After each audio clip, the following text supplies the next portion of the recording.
There's a trick buried deep in the old farming records that most modern gardeners never hear about. It wasn't flashy, it didn't involve turning piles, building bins or buying activators. Yet entire communities depended on it because it solved food waste, soil fertility, water retention and root feeding all at once. It required almost no maintenance, and once it was set up, it worked in silence beneath the soil for months at a time. Old desert farmers used it. Early settlement homesteads used it. Even wartime gardens used it because it kept vegetables growing strong when the soil above was almost dead. What they built was an underground compost pit, and if you stay with me for the next minute, you'll understand why this forgotten structure can outperform a traditional compost pile and feed plant roots year-round with almost no work. The old underground pit method works because decomposition is steadier below ground. When compost sits above the surface, it fights temperature swings, drying winds, and constant moisture loss. Underground, the biology is stable. The soil moderates temperature, protects moisture, and creates a controlled environment where microorganisms can work without interruption. This consistency is what makes the pit so powerful. The walls of soil trap heat and humidity, turning the pit into a natural fermentation chamber. Even in winter, a buried compost chamber breaks down organic matter faster than a cold surface pile. Old farmers understood this long before thermometers or microbial charts existed. They saw that pits stayed active even when surface beds froze solid. The stability of an underground chamber is exactly what roots crave, because nutrients release slowly and evenly across the seasons.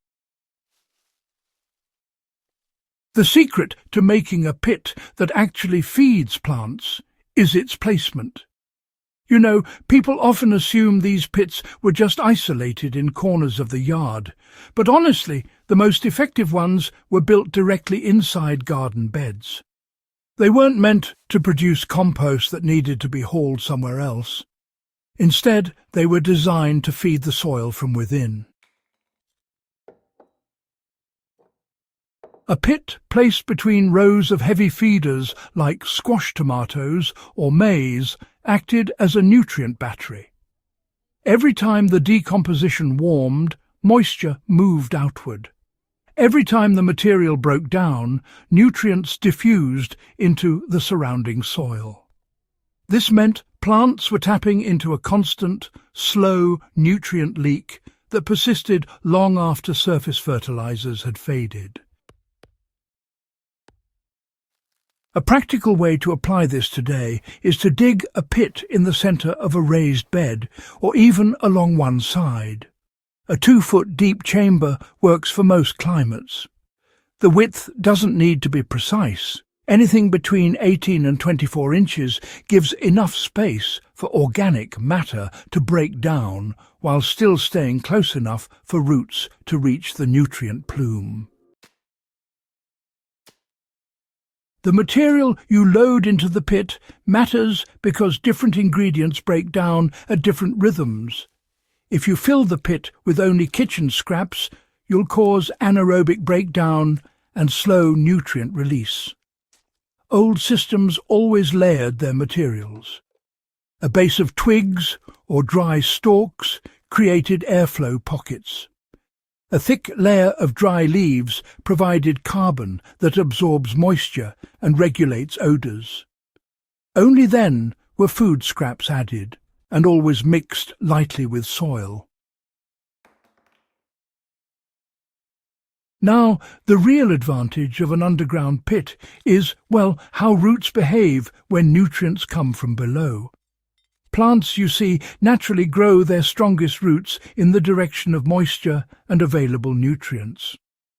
When the pit warms and releases humidity, roots tend to curve inward.